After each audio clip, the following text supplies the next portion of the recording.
Your favorite Canadian wrestling guys here. Andrew from DA Wrestling. How you doing, folks? All right. Talk about a few things here today. Some interesting stuff happened on NXT last night. Stuff happens to look. One thing interesting happened on Raw. I know. But anyway, hey, talk about a few things. Let's get going. It's DA Wrestling. I'm Andrew, Canadian YouTube guy. Let's get going.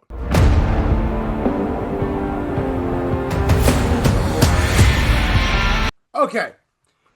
On the show today, guys, we're going to talk about a few things on NXT. We're going to go over some stuff. We're also going to talk about the Roman Reigns match for SummerSlam that's been basically announced or put through on social media, which is basically responded to. But hey, before we do that, guys, make sure you like, share, subscribe down below. Small click for you, big click for us here at DA Wrestling. We appreciate it. We thank you very much. And thank you again in advance. But hey, before we also get started, though, too, uh, condolences to the Osborne family and to the metal world, as well as to black people members of Black Sabbath and everyone else in the world who feels the loss of icon Ozzy Osbourne. I know I do. He basically, as I said to a person at my work, my job, I said, part of my teenage years died. Literally. Uh, big Ozzy Osbourne fan, always have been. Didn't talk about him much because, it's Ozzy. When Ozzy came out, we got the album. You had a good time listening to it. Classic stuff from Bark at the Moon, Shout in the Dark, Perry Mason, No More Tears. Stuff for Sabbath, from Paranoid to Nib to War Pigs. All those things. I loved Ozzy Osbourne. His great music, right? He will be missed. We thank you for everything, Ozzy. Thank you very much. Also, WWE Hall of Fame, if I'm correct, and outpouring support for Ozzy and the family. We thank you very much, Ozzy Osbourne, for everything you did. And rest well. You deserve it. You deserve all the rest because you did it a lot for long years for us, and we thank you. Anyway, now that's over there. Not to be mean about it, but not to be kind of sensitive a little bit there. But hey, it's wrestling. It's Canadian YouTube guy Andrew here. We're talking some things, folks, and we're going to talk first off about it's a little controversial, depending on where you are in North America. Yeah, because Ethan Page really unveiled a new North American title. Yeah, they did it. They gave it a North American. He calls it the Canadian North American Championship now, and it's draped literally in the Canadian flag with the North American plaque in the middle, and say Ethan Page on the side. Right? A lot of people south of the border were not very happy about this. I'd say more or less below that, Manson Nixon line. But yeah, because they're also in Florida. But hey, it's okay. You know, I mean, not like anybody cared about the Austin belt. I mean, people did. Some did. Right? You know, it's just a belt, folks. Let's not get upset about it. It's really cool. Ethan Page is Canadian, right, folks? He even said, "I'm born and raised in Canada, but I made my name in the U.S. Hence why I'm the Canadian North American champion." Said on NXT last night, which brought out Santino Marella, right? Who came on down. And people who don't know too, Santino Marella is also, hate to break it to you guys, he is Canadian, big time, from Toronto. So anyway, guys, right, he came down. He told Ethan Page he has a big mouth, in his way he says it, and challenged Ethan Page to an North American title match next week. Yes, I know Santino Marella on TNA is the general manager or the authority figure in TNA, but it's going to be great to see Santino Marella come back to NXT, have a match in NXT. It's going to be a lot of fun. He going to pull up the Cobra last night. He's going to pull up the Cobra probably next week too. Great to see it.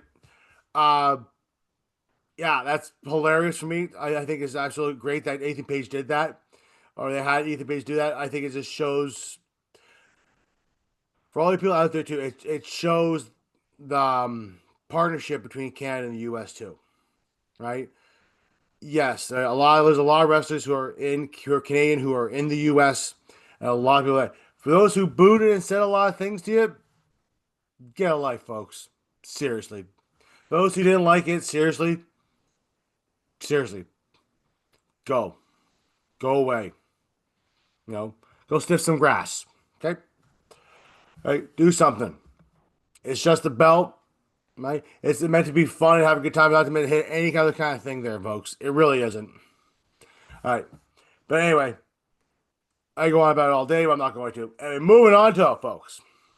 We had Blake Monroe's, you know, singles debut. She went against Ren Sinclair, right, of No Core Catch Crew. She obviously won. They ended up giving her Dirty Deeds, which was John Moxley's old move in the WWE, right?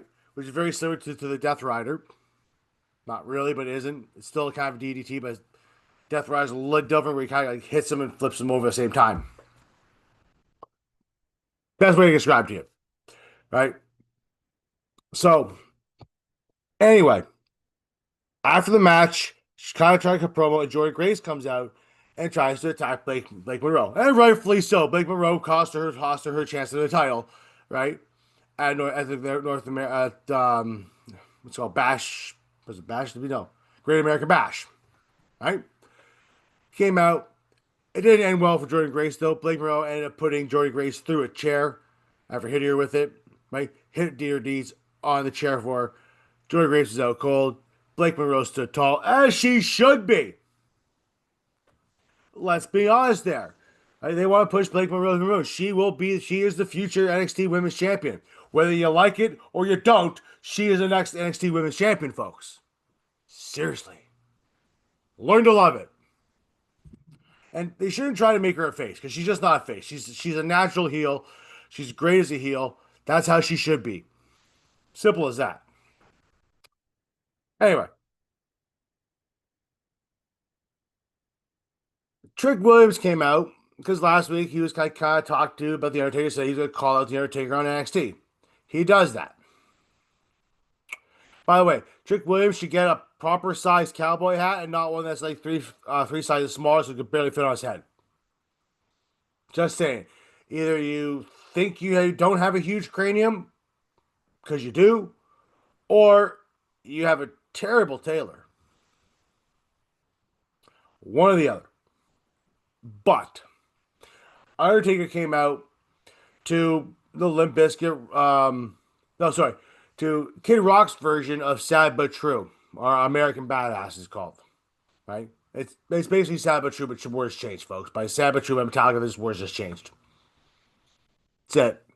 Okay. He came out, well, looking all right, looking pretty good for his age, considering, let's be honest, right? He came on down, told him, he doesn't have a lot of, I know, a little thin in the ass, as he said, right?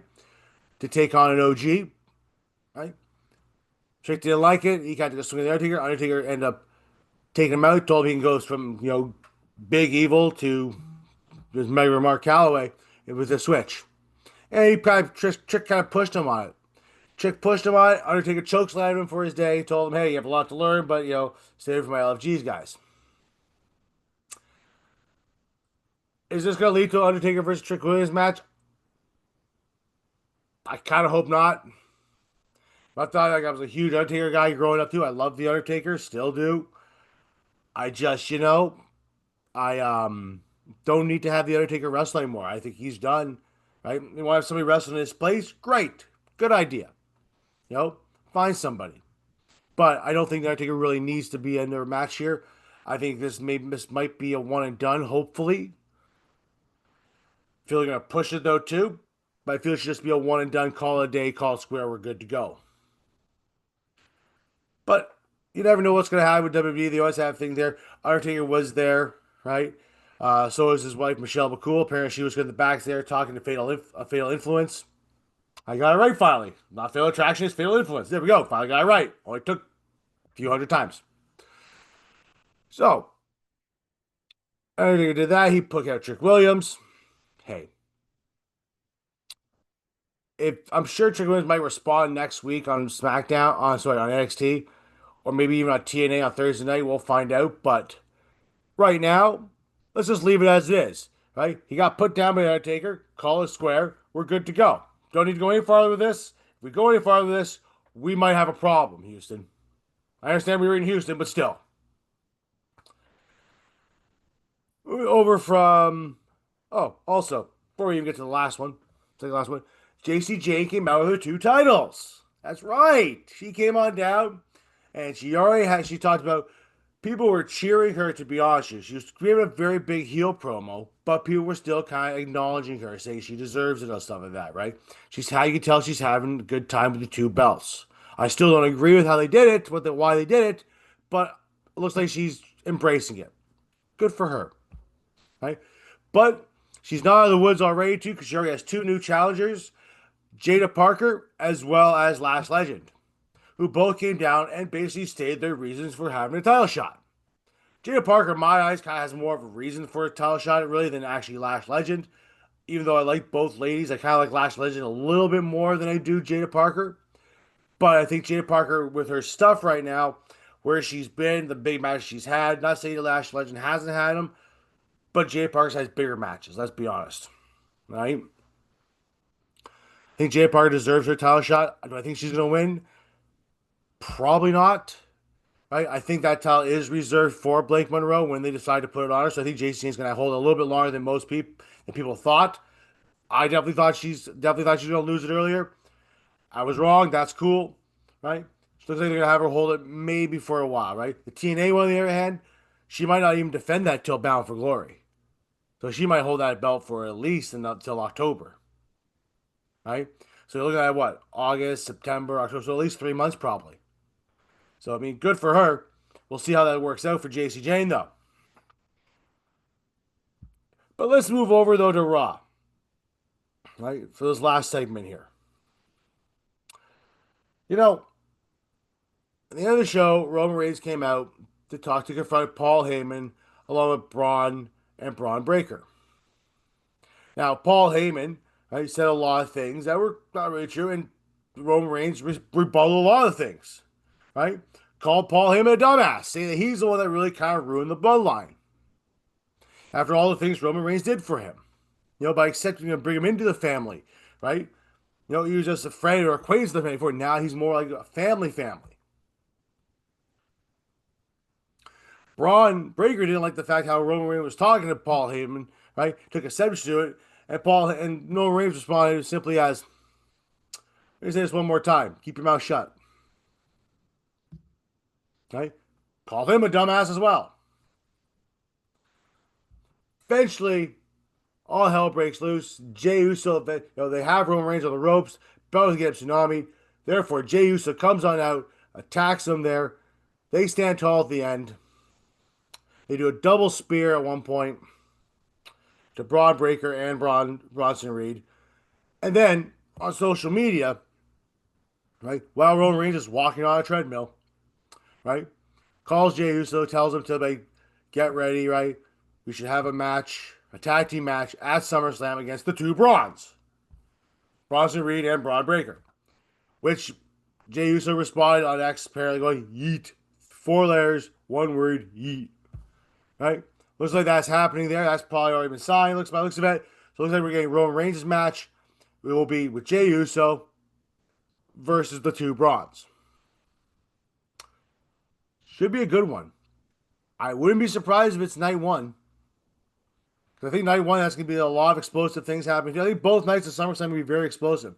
Right? The card is filling up quite well. There will be a predictions video coming up very soon for SummerSlam, right? I believe that is next week. The card is looking quite stacked.